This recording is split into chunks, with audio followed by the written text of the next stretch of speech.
Hey there, it's Mackenzie, your host of Winning.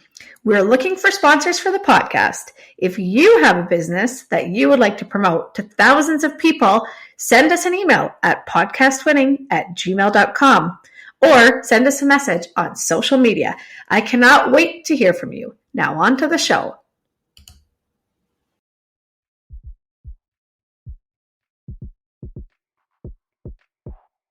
Winning is your guide to making it in business. Join our award-winning host and entrepreneur, Mackenzie Kilshaw, and special guests in casual conversations that will educate and inspire you on your business journey.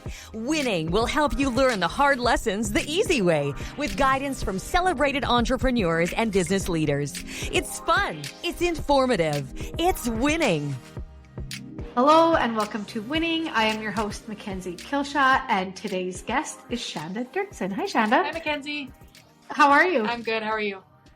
Good. Okay, full disclosure, Shanda and I have been trying to record this for like 45 minutes, and it's like a love-hate with technology right now. So we're giving it a go again, and I know this time it's going to work.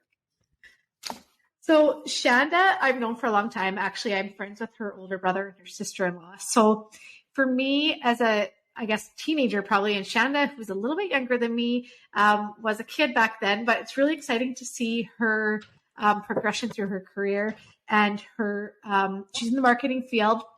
So she's been in the marketing industry for over a decade. She specializes in digital marketing, strategy, content creation, graphic design, and social media management. She's worked for small companies, multi-million-dollar companies, startups, and nonprofits. So she's got really great experience over a vast amount of different industries and business sizes. And something that we're really going to chat about, which I'm really excited to hear more, is she was part of a really high-profile 3-year, $3 million fundraising project. So we're going to talk about that too. So Shanda, thanks for being on. Thanks for struggling through this tech difficulties with me. And yeah, I'm really pumped to have you. Well, thank you so much for having me. We were talking before about the massive lineup of ladies you've had before me that are very powerful in our local community and, nationwide too. So I'm happy to be kind of amongst those on the same podcast at least. So that's really good. I'm honored to be a part of the podcast. That's awesome. And you've had such great experience, and I know that we're going to help people along the way today. So let's just start out with, who are you? Where did you come from? How did you get into marketing? What's your career looked like? Well, of course, you mentioned my name is Shanda Doerksen, and Mackenzie, a lot like you, I grew up in a very small town, rural community, a farming community. Population of Lucky Lake is 250 on a good day. So very, very small town, very farming focused. My mom and dad were both farmers, so my dad raised purebred Simmental cattle, and he also was a grain farmer. So those roots are instilled in me, and to this day, and I have a lot of those farming roots still with me. And part of the reason why I got into marketing was because of my dad's cattle company. So much like any other company, you want to market your product and you want to market it to your target market, and so I helped him out, as much as I could back in the day on a casual basis, and I fell in love with it, and it kind of launched me into my marketing career. That's awesome. And I know a lot of people can relate with that kind of small town growing up, and it's I think it's changed a lot. I am probably at least 10 years older than you, but when I was growing up, it was one of those, are you going to be a nurse or a teacher or a secretary? Mm-hmm. And I think now, knowing that a small town rural girl can grow up to help raise $3 million for a project, it's pretty cool. Yeah. And a lot of those, growing up in a small town, you are limited as to what you can do and what you can accomplish. But it really, as we'll talk about it later, the giving back and the volunteering and pitching in where you need to, that mentality has really helped me in my career, like more than I can even talk about. You grew up in a larger city, in a larger community, you don't really have those values. So I know we'll talk about it later. So we'll just, talk about it. Yeah, no, that's so true. Because when you're in a small town, like you say, there's 200 people. Like, I think my town, I don't know what the population now is, but yeah, it's about 200 people. You help out everybody, right? Mm-hmm. Somebody needs a hand, you go. Your mom's like, we're going on Saturday to help these people. And you're like, okay, and you just go. Yeah. You learn so much by volunteering and giving your time, and it doesn't necessarily have to be money, right? No, time exactly. is really valuable. Yeah. So for sure. Those lessons are definitely really things that you take into your business career and propel you. Absolutely. I think, when you have those. Yeah, I would agree. That's awesome. So you said you helped your dad when you were younger. Did you always kind of dream of marketing, or how did that start? I'm sure you're like me. You graduate high school, you move to the big city, go to school, right? So it didn't really come to me right away. I think kind of in high school, you take your career, your guidance, what's it called in high school now, that class where guidance, counseling or something. Yeah. And, you try to a couple different careers and you look at, what the careers are all about. And at the time I was interested in either massage therapy, or I wanted to work with animals. I love animals. So, of course, veterinarian crossed my mind. But then you get down and looking at what, veterinarian, what it all entails. And it's, it's quite, it's meant for a certain type of person. And so I thought, well, my dad has this cattle business and I liked animals. So, I had the creative side of it for marketing, and then I could still work with animals. So at that time it was like, okay, well, let's just keep going with this because I like animals and I know marketing, it can be flexible too. So kind of those two together it worked out. Yeah, exactly. I know it's funny the path you think you might start on. I know I mentioned this before in an episode, but I was going to be an accountant. Yeah. And I went to university to be an accountant, and I took the first accounting class and was like, nope, this is not for me. Yeah. I'm the people side of things. So it's really interesting how that evolves, right? Yeah, for sure. So tell me a little bit about your expertise. I know you've got lots of marketing experience and kind of all over marketing. So where did you kind of start your career? So when you're done school, where did you start, and then where are you now? So out of school, I actually worked for a company in Outlook, Saskatchewan. It was the Community Futures Initiative. So it was a government program to help small businesses start up. So we did small business loans, and on the kind of what was incorporated that was with Lake Diefenbaker tourism. So we, as a region, the Community Futures region was covered kind of all around the lake. So we took on the Lake Diefenbaker destination area, and we really helped market that and kind of get things going around for business startups like tourism-based companies, as well as, just companies in general looking to start up around the area. So that's kind of where I got started. That's where you hear me talking about the catalog design and publishing. I did all of that kind of as a one man show, and managing all the social media accounts. So I managed multiple social media accounts, and that's kind of, all that experience kind of propelled me into the next chapter of my career. So. Yeah. And you know what, so I can tell you, social media accounts management is a job. Managing one social media account is a full-time job. It is. Yeah. It is a lot of planning, strategizing, scheduling, looking, for trends. And then also even in today's day and age, with all these, political issues or just social awareness, and knowing that, okay, what you post, are you being insensitive? Is it, you got to make sure you're not, coming across of offensive to anybody. So it's really, you really have to understand what you're posting, why you're posting it, and the history behind, days that you post about that you're celebrating, what's the history behind it, and, what's it all about. Yeah, that's true. And be engaging to people, right? Mm-hmm. Having people want to watch that. I know when you talk about Lake Diefenbaker, that's the lake that we go to. Yeah. And in the last, I'm going to say 15 years, the growth of I'll say lake, it's the communities around the lake, but we go to Elbow, if you're from Elbow, Saskatchewan, or around there, but it goes literally, I don't know how many people live there during the winter. I'm going to say 50. Yeah. And I don't know, sorry if that's wrong, but literally it goes to close to 10,000 in the summer. So I know you had a big part in that, and really what a fantastic job, because that's what marketing does, right? It brings people to areas, it brings people to your business. It really promotes that, and promoting local is so important. I formerly had a local business, and really just having that local support and having people in your community, it's such a difference. So that's also something so important, is being local, supporting local, right? And and realizing that small towns, you can thrive off of agriculture for so long, but as these smaller farmers, get eaten up by corporations, you need to rely on a little bit of tourism dollars coming into your small town. So I think more companies are realizing that tourism isn't such a bad thing, because although, yes, it gets busier, it's also putting dollars in your pocket if you're a local small company there. So.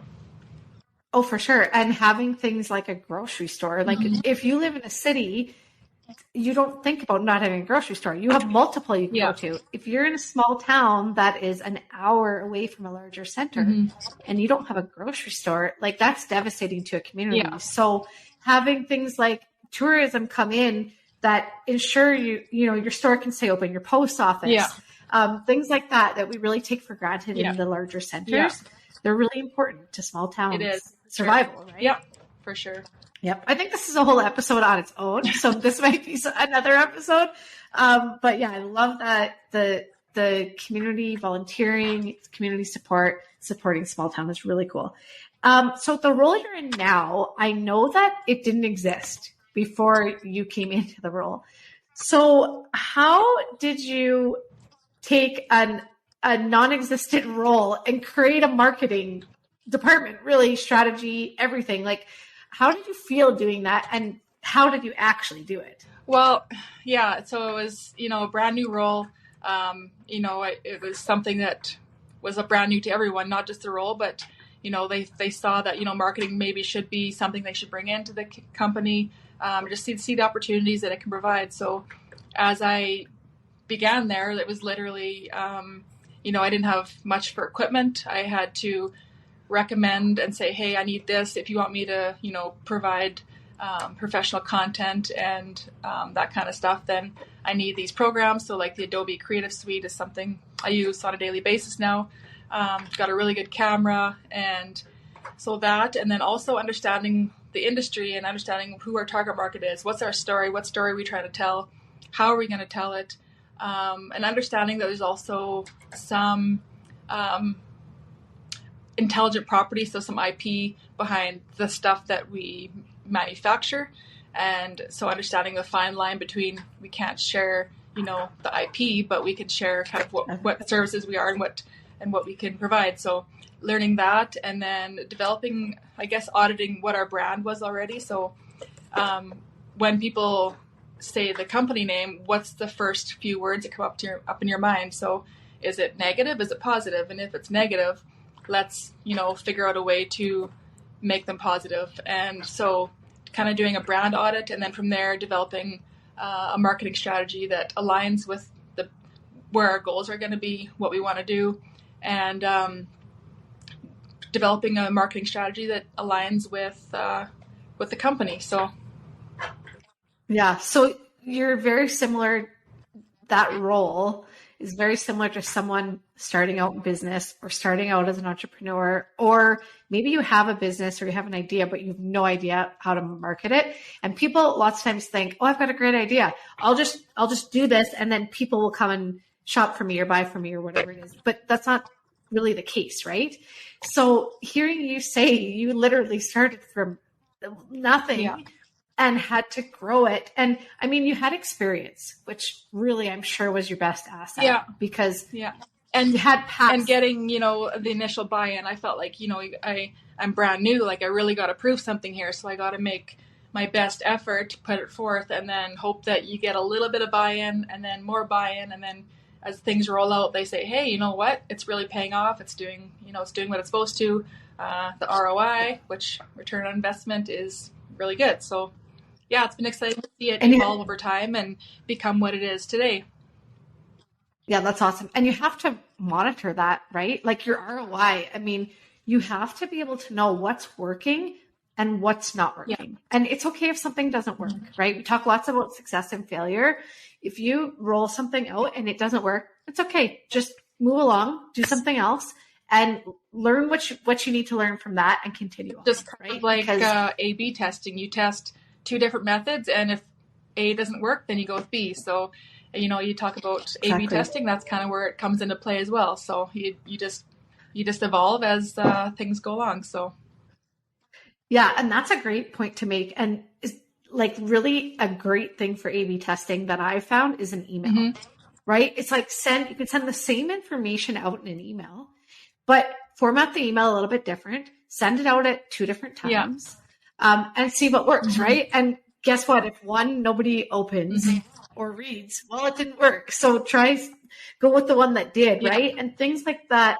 I think behind the scenes of business, customers and clients and the general public don't know that. Yeah. They don't know we're doing all of this behind the scenes, right? It's a lot of but work. You have, yeah, exactly. It is a lot of work, but you have to do those things and test those things out in order to know what succeeds and what works. Sure. And some stuff's not gonna, right? When you talked about what's the brand and what do you want people to think about you, branding is so important. And I think a lot of people forget about branding. And you can tell that someone doesn't understand or know what their brand is lots of times when you look at their social media page, right? Because you see a whole bunch of different colors, a whole bunch of different pictures, and nothing's cohesive. And as someone with a marketing background, and you too, you know that they don't have their brand nailed down, and that's so important, right? Yeah. And in today's world too, where the market is literally flooded with buy me, products, and just everyone's shouting your brand. It's really good. It's a really good idea to make sure that you understand what your brand is, your brand voice, your brand image, like I said, what people think about your brand and your brand personality, and making sure that's all cohesive and is just consistent. Because a lot of people nowadays, when they buy a product, they want to know, okay, what's behind this product? Like, who's the brand? Who am I buying from? Where'd they come from? What processes do they have? So I think a lot of people are more invested in learning who's behind the brand, who's behind the product, what are they doing? Are they humans? Are they, it's funny because a company is a company, but then it's good to know where the story behind it. So. Oh, exactly. And even huge multi-million-dollar companies, right? Yeah. Like, what's the story? Why do I want to support them? If you have that emotional connection to a company, you are loyal to them. You do support them, right? And that's really important. Whether you're a small local business or moving into a great big company, it's the same thing. People want to support something they like or similar values, beliefs. Yeah. So share those, right? Sure. Yeah. And target market too, you talked about. I always laugh at target market because I think a lot of people think, well, I'll just market to everybody. And then I'm hitting a huge, I'm throwing out a really big net and I'm bound to catch some stuff.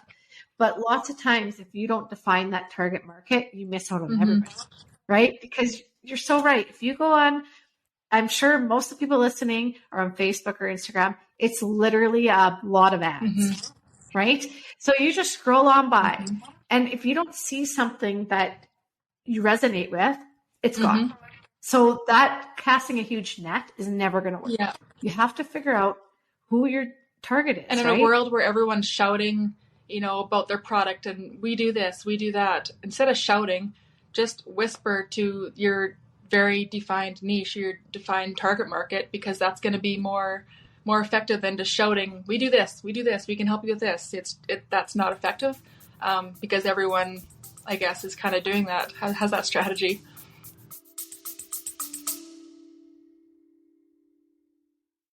A huge thank you to our sponsor, Just For You Day Spa and Wellness. Just For You is Canada's premier day spa with 5 locations in Alberta and Saskatchewan. The award-winning luxury spa features Leah Reese cosmetics and iconic Betty jewelry that you can also purchase online. Visit www.justforyoudayspa.com to book your service or to purchase a gift card. Yeah, that's such a great point. I love that. It's going to be a social media post, whisper to your defined niche, because it's so true, right? Like, you don't need to go onto the top of a mountain and scream everything out there. Just talk to the people that are your clients and let them know what's happening or what you're about, what your promotion is, what you sell, what you do, whatever it is. You're going to get way more ROI, as we just talked about, than shouting it out Yeah. there. How did you, so when you started in this new position, how did you define your target market, or how did you really figure out who they were? So how I figured out who they were was, you obviously look around the company, you look who works there. You also learn about the clients and where they're based out of. And of course, once I began the Facebook page, you get metrics back on who's your audience. So that one for me was very factual, because our audience was, how this many women, this many men, percentage of men. This is kind of where their geographic region is, and that's who your target market is. So what industry they're in, and you learn a lot about them through analytics. You can learn a lot about people through analytics and their behaviors. So basically, it was a lot of meetings and determining through post. You kind of further develop who your target market is every time you put a post out there, and you kind of evolve with who your market is through the analytics. Yeah, that's awesome. Yeah. And I think I wish I had a room right now of business owners and said who looks at their Google, Facebook, and Instagram analytics. And I bet you not many people put their hands up. Well, it can be overwhelming too. There's so much data packed in those, Yep. and it can be overwhelming. So it's it's a matter of how you decipher it and how you make use of those metrics. Sure, they have like 500, 5,000 metrics that you look at, but how do you take those metrics and make it into something that's gonna, launch you forward some more? So. Yeah, exactly. And I think the same would go to if you're running ads on social media, right? Because you can see how that ad performed, and it is overwhelming. And I have to say, Facebook, I love it, but Facebook's Business Center is not super user-friendly. Sorry, Mark Zuckerberg, but it's not. There's just so much information in there, and you got to go to kind of multiple places to look for multiple things. And that's overwhelming. And if you're not a dedicated person, like if that's not your job to do that, it's probably something that falls at the wayside, right? Because it's not really top of mind, but it's so important. Yeah, for sure. Yeah. Yeah. And Google Analytics is another one, right? That'll show you who's going to your website, where they're coming from. And I think it's one of those things that we kind of forget about, Yeah, for sure. It's always there running in the background, and you open it up, you're like, oh boy, there's a lot of data here, and how do I decipher it, and how do I, move forward with our marketing plan and based off these metrics. So it's a lot of data. I mean, it's kind of scary how much you have access to, really. Yeah, it's so true. And I think on another episode we did about marketing, I talked a lot with Crystal, and we talked about your target market and really structuring your marketing strategy to who they actually are and not who you think they are. Because I think that's a lot of it is, well, I know who my market is, and you think it's a certain person. But when you actually look at all the analytics and figure it out, lots of times it's actually not who you think it is. It's a different group, right? And then you have to tailor. So you've got to tailor your marketing, whether you do an email blast or you do social media posts or whatever it is, to the people that are actually buying from you or actually coming to your business, because that's your ROI. Yeah, totally. Right? Yeah, for sure. Yeah, I agree. Yeah. It's so crazy how, I think you get on that track, right? You get on the road and you're like, okay, this is who our target market is. And you start going and you make an advertising campaign or you do a promotion or something for those specific people. And then you realize after the fact, I'm not even on the right road. Yeah. It's a total different group of people, right? So that's great advice. We're really using those analytics. So Instagram, Facebook, Google, I'm sure there's more. Lots of POS systems, actually. I know if retail business, I use Shopify when I had my store, and Shopify literally told me where someone came from, if they came from my website or Facebook or Instagram. Yeah. So use that information. Yeah, because it's going to help you. Totally. Right? Yeah, most definitely. Yeah, that's so awesome. So moving on to, so you started in a new role, you kind of had to figure everything out. So how has that evolved now over time? Because you've had a little bit of time in the role. So from really figuring out everything, how have you evolved the marketing plan? Yeah. So when I started, like I said, I did a lot of just kind of inward looking, auditing, research, defining your target market. And, you start off, you build your pages, your Facebook page. Back then I did Twitter. And then basically it was promotional material. So, physical pages, brochures, that kind of stuff. Going to trade shows, you'd send a brochure with somebody. Very minimal back at that time, but now, we are making use of email marketing. So that's like a huge, ROI. And then we do, we also have Facebook, we have Instagram, we're on TikTok consistently, which is also important. You can be on platforms, but if you're not on there consistently. So, we do a lot of social media. We're very interactive. We're engaging. I'm just working on a employee advocacy program. So using our employees' networks to reach further, bigger audience. We've brought on a lot of new initiatives, and it's something. And we have YouTube too, which is huge for us. YouTube and YouTube Shorts. So we are on basically quite a few platforms, and we are making use of our short form video, long form video. We're adapting to what the social media channels are asking of us. And when we go to trade shows, we don't necessarily take brochures unless we, or not brochures, they're basically one pagers.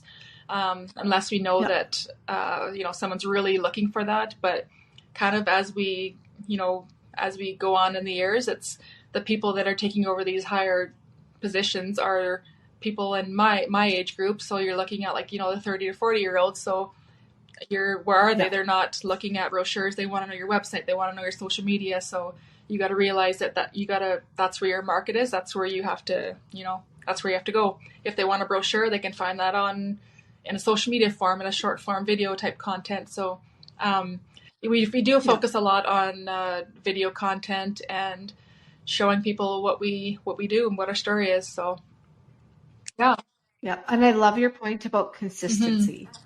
There's all these things, and sorry, people are going to get mad at me probably, but social media people are like, you need to post every day. You need to post at 11 a.m. You need to post at. And honestly, I know that a lot of that is true, and there are algorithms and all that other stuff, but really it's consistency. If you're only going to post 3 days a week, that's probably fine, right? But post 3 days a week and have that content be really important or really special, really engaging, so that people that are following you are watching that video, commenting, right? Or doing the ask, whatever it is that you're putting out there. You want to establish your content pillars. So what are you trying to share with your customers? Are you trying to share, how you're experts in the field? How do you want to share Tip Tuesday, or do you want to share, defining your content pillars so that you can create value and add value to your customers, which in return is going to, help you grow too. So defining what your content pillars are and what stories you want to tell. Exactly. And there's so many, when you talk about content pillars, there's so many variations of that, but you're right. Like education, entertainment is one. Lots of times people make, TikTok, hello. It's a lot of silly videos, but it works, right? It works for a lot of people. So maybe entertainment value is one of yours, right? Maybe you're trying influencing. You're trying to influence someone to buy something, and the use of influencers, right? That's a whole other realm of its own. But really knowing that goes back to your brand, right? What's important to your brand? Is it values, education, right? All of those things are going to come down to what you're posting and what you're talking about on social media. And I think when you're talking about how the marketing strategy has evolved, it's funny because when I started in marketing, content creation is a huge thing nowadays. So a content creator, I wasn't really the one to be behind the camera. I was, I'll take videos, but for me to be in the video is different. And I feel like I've kind of evolved into that role because that's what creates the most engagement. So now I'm finding myself behind the camera, talking to the camera, talking to our followers about, what they want to see next. And I guess I'm not really a content creator, but I guess I kind of am, because that's what the people want to see. They want to see humans. They want you to, you want to humanize your company. So you want to, have people behind the camera, and they want to see who's working there, and what they're all about. And that's building that brand too, right? Because people see you, hello, Ronald McDonald, right? Like, if you ask somebody, what do you think of when you think of McDonald's? Ronald is probably one of the biggest. They don't say hamburgers. I mean, they do, but it's that building that brand, right? And it's having a face to a company. And it can be one person or multiple people. When I had my store, I would take pictures of my staff and clothes, but I would usually do stories. I would literally just talk on the story. We've got new stuff. I can't wait for you to see it. Here's some examples, and it just, you're right. It humanizes, and it makes people realize that there's people there. There's actual human beings. Exactly. Yeah. We're all humans. And if they didn't like me, okay, they didn't like me, they didn't follow. That's fine, because the next person, you're not going to be for everybody either. So you gotta, you can't please everyone. You just please who aligns with your values, and you run with it. Exactly. Yeah. And that same thing goes back to target market and everything else, because if someone doesn't like you personally, they're not going to support your business anyways. So that's okay. Move along. I used to get really offended. Instagram especially is so weird, because you wake up one day and you have like 1,000 less followers, and you're like, what the heck? And they do clean up of bots and all that stuff. But lots of times I'd go on and it would fluctuate even like 10. And I'm like, 10 people don't like me, and then I was like, who cares? Because 10 other people will like me. Like, the numbers and followers, they are important. But at the same time, you can have a whole ton of followers, and if they're not your right people, it doesn't matter anyways. Definitely.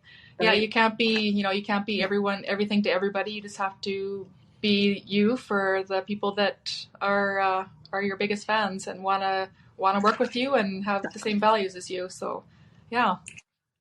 Yeah, exactly. And there's lots of competition out there, right? The thing is, there's also lots of customers. So if they don't like you and they go to your competition, that's fine, because somebody else is going to like you and come to you. And that's an okay thing. We can't take personal feelings to that. I know it's hard if you are the business owner or the entrepreneur, but that's just a part of it, right? Yeah, and it's okay. Sure. It's not you, right? So, okay. So I know we talked a little bit about philanthropy, and how you kind of started when you were a kid in a small town. And so a couple of things. I really want you to tell us about the Pegasus Project, because that's so cool to me. But first of all, why is philanthropy and community involvement and giving back, why is that important to you, I guess personally, but also as a company, obviously? And then tell us about the Pegasus. So, of course, we had kind of touched on it earlier about giving back. I grew up in a small community where that's what you did. The community rink ran on volunteers, and we had our annual fundraising auction where people of the community would donate something. We'd bid on it and we'd raise money, and that's how we kept our extracurricular activities going. That's how we kept the rink upgraded. That's how anything in the community ran, if it wasn't a business. So you really had to just jump, take part in giving back and helping out where you could, pitching in. I remember back even in my high school years, I would deliver Meals on Wheels with my grandma after school. And so for anyone in the city who doesn't know what Meals on Wheels are, it's the hospital in town would make these meals and then put them in these little tinfoil boxes. And then we would wheel down to the hospital in our car, and we'd grab a whole box of meals, and we'd deliver them to the seniors in town who were unable to cook for themselves or maybe didn't want to cook for themselves. So me and my grandma, we'd hop in the car and we'd deliver Meals on Wheels and, giving back to the seniors in the community, because they're just as important as anyone else. And so from that to volunteering, in the rink kitchen, flipping burgers and taking money and, cooking popcorn chicken and all the stuff that... It's like every small town kid, you worked in the rink kitchen and you did. I mean, that's what you did, right? It's like, it's your turn to work. You go there for that 4 hours or whatever it was. And that's what you did. It was just part of your life. Popcorn, chicken, and fries, and all that good stuff. You still can't find anywhere better than your rink burger is the best burger, because it's obviously most times it's donated by a local farmer. So it's it's good anyways. So a lot of that rink kitchen work, and then giving back and my time into the hospital and doing the candy striping and giving back there as well. And then as I got older, it was, you volunteer in different areas. And so giving back has always been something that I have carried with me since my earlier days in my small town.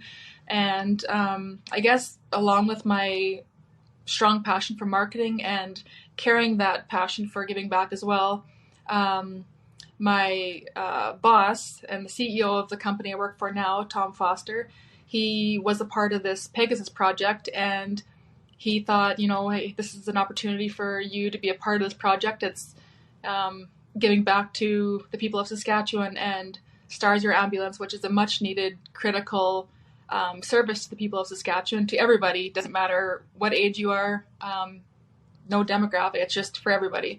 So we started back in 2019, a few months before COVID, and we started off with a project. So it was the project involved the complete rebuild of a 1968 Ford Mustang fastback car. And this is all done locally, so within Saskatoon, Saskatchewan area. And so the company I work for, Industrial Machine, we manufactured the grills. We designed and manufactured it, and we also designed and manufactured the rims for the car. So it's a really cool process to see happen. I can watch these rims getting machined and designed. It's really, really cool. So long story short, the car was completed.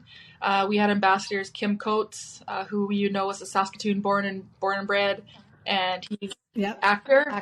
Yep. Sons of Anarchy. If you don't know Sons of Anarchy, you should know who Kim Coates is. Yeah, he's a great guy. Yeah, and a huge supporter of local. I mean, he lives in LA and he still comes back to. And I just want to say too, for people that aren't in Saskatchewan, because we do have worldwide listeners, Stars Air Ambulance is a helicopter, and there's multiple of them. There's not just one, but what they do is they go to rural areas, and they're an ambulance basically, but they go to rural areas that an ambulance couldn't get there on time, and they pick people up and they bring them to the closest center. Hospital, right? So there's people, honestly, if you lived 2 hours away from a major hospital before air ambulance, it's terrible to say, but you would have passed away because there wasn't time. So that's what Stars Air Ambulance does. And Kim Coates, look him up. And so just as a little backstory, when you talk about, the need for Stars Air Ambulance in rural areas. So back in 2013, my dad was involved in a serious farming accident in which the tractor, I guess, caught him, ran over his whole pelvis and leg region. I was the one who found him, and he was still conscious, but he was on his stomach, and he's trying to get help. And so I called the ambulance, and we all know in a small town that ambulance takes quite a while. So we have first responders. First responders are also volunteer in rural communities. They were still, they're at their jobs, right? So they get a call, okay, they got to go. It was 35 minutes or 40 minutes by the time the first responders got there. And it was 1 whole hour by the time the ambulance came to our place. And that could have been the difference between life and death. And that was a time, a defining moment that, we needed Stars right there, then and there. Thankfully, it all worked out for us in the end. And my dad is still here with us. Healthy and great. Alive and well. Great sense of humor. I can tell you that much. So yes, that was also kind of spurred my interest. Like, yes, I need to give back because that is a time that I definitely could have used Stars.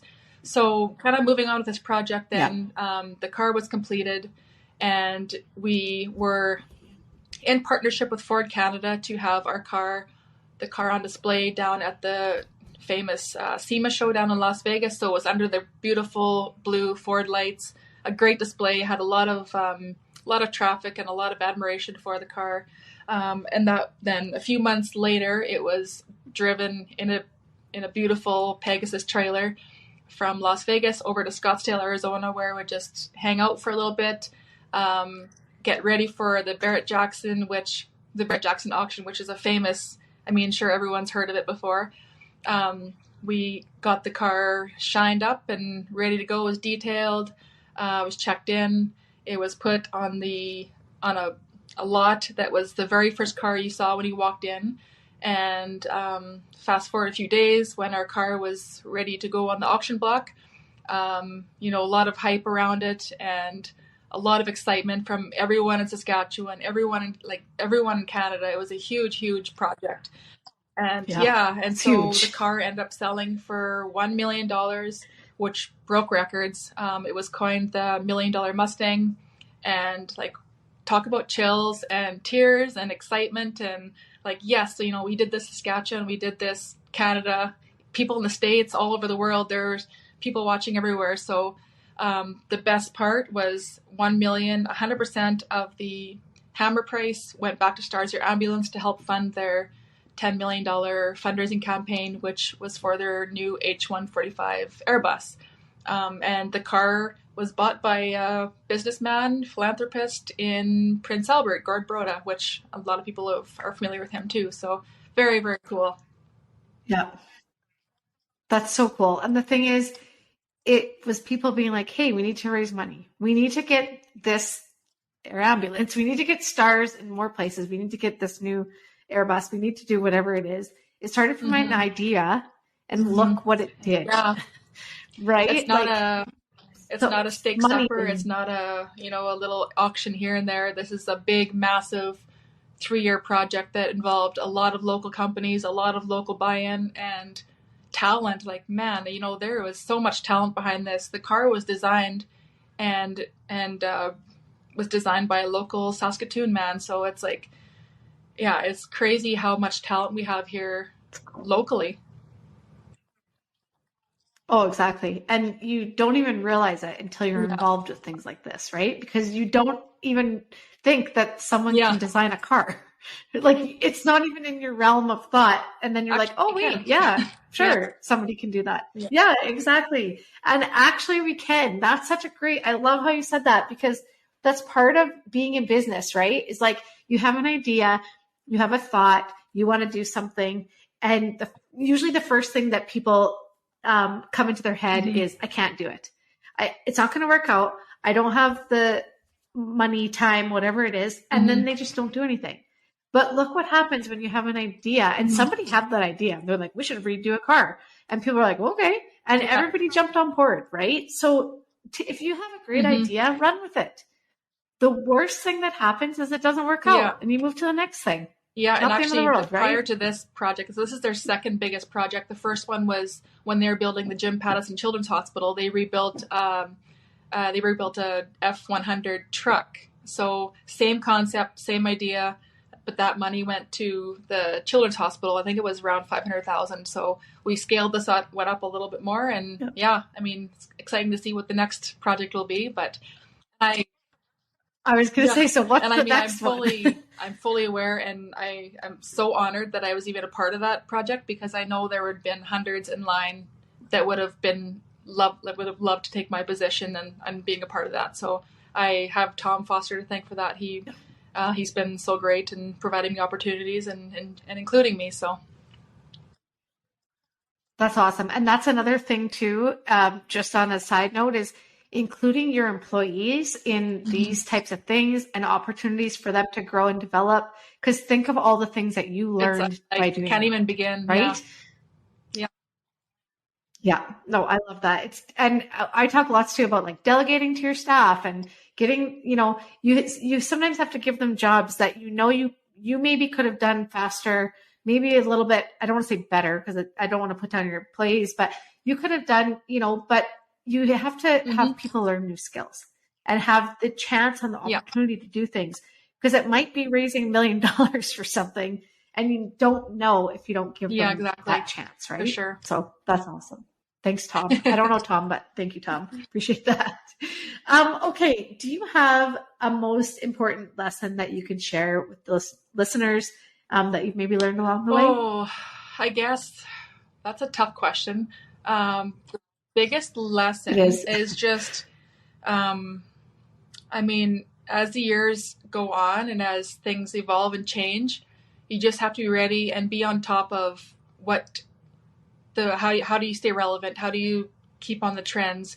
It's so easy to get outdated and become irrelevant. You have to make sure that you're being proactive and you're keeping on top of all the latest marketing tools and strategies and tactics, and basically as a whole, as cohesive, you have to just be proactive on, I guess, learning what the latest is. I mean, it's changing every second, every day. And so just really, you got to put your time in and do research and look at what your competition is doing, and market research, and audit your company. And yeah, that's a tough one, but that's probably just, stay on top of things.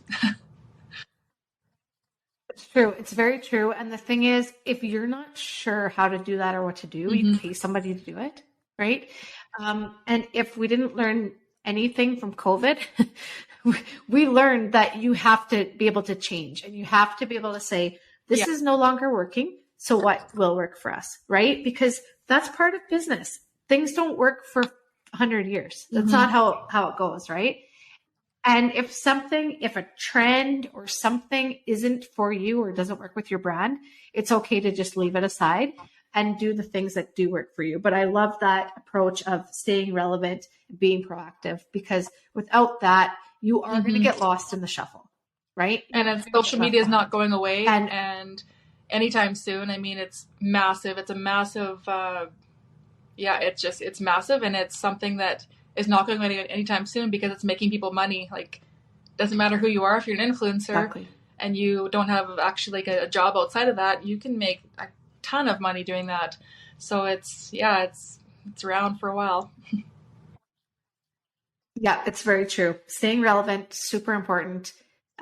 We all know the people that didn't change, didn't adapt, aren't here anymore. And that's kind of a sad thought, but you have to have that ability to, for sure, to pivot to. So anything you wish you would have known that you now know when you started? This one, I think back when I started, how it would have been nice to have a mentor in just to help guide me, I guess, and show me, or, just provide some insight on the industry, and just have someone that's a few years further down the road in the industry to, say, hey, just to give some feedback and provide some guidance on some things. A lot of the times you begin your career and you just have to sort through the weeds and kind of figure it out yourself. But how nice would it be to have a mentor to help guide you through and show you, provide a little bit of a shortcut, and allow them to share their lessons learned with you and what to do, what not to do. And I mean, I feel like even more so now, like I'm seeking mentorship. I don't think mentorship is, you're ever too old or too educated to have mentorship. And so I know, Mackenzie, like this podcast, even we're talking about it, how it's the ladies you've had on here prior to me. It's incredible to learn and to hear about their struggles and their wins, and to take those little pieces and learn from it. And so that's one thing that I for sure would go back on. I would do that a lot sooner, for sure. Yeah, no, I totally agree. I mean, I remember graduating from university and being like, well, now I know it all. So I'm just going to go into the workforce, and because I have all the skills, right? But really, you don't. You need that assistance. You need that help. Mentorship is so important. And that is why I started the podcast, right? Because when I started out as a 30-year-old opening a business, I had tons of experience. I had 10 years of experience. I had a university degree. I was like, this is going to be great. I'm just going to do A, B, and C, and everything's going to be wonderful. And then you realize, oh, wait a minute. I'm not sure what to do here. I need advice on this. And that's when you need those lessons. And that's why you listen to a podcast. And that's why you follow someone on Instagram. is to learn Yeah, those things, right? So advice is thank priceless. you. You can't put a price on it. It is something that's super valuable. And I mean, you can, like I said, you can never get enough of it. And it doesn't matter how old you are, how far advanced you are, having someone in a more senior role in mentorship is, it's an amazing tool to have. Yeah, you're so true. And I can't express enough how it's okay if you don't know, Totally. and it's okay to Yep. ask someone. Totally. Right? Yeah, I love it. Thank you so much, Shanda. Where can people find you? If they want to follow you or learn more, send you a DM. Where can they So I'm find you? on Facebook, LinkedIn, Instagram. LinkedIn, I am Shanda Doerksen, and then in brackets Boone, so Shanda Doerksen Boone. On Facebook, I am Shanda Doerksen, and on Instagram, I am Shanda.Lian. So that's those are my handles, and I love to connect with everyone. So I send me a request or follow me or do what you got to do. Let's connect. Yeah, I love it. And we're going to follow us on social media. We'll have some posts about Shanda, and you'll be able to find her there.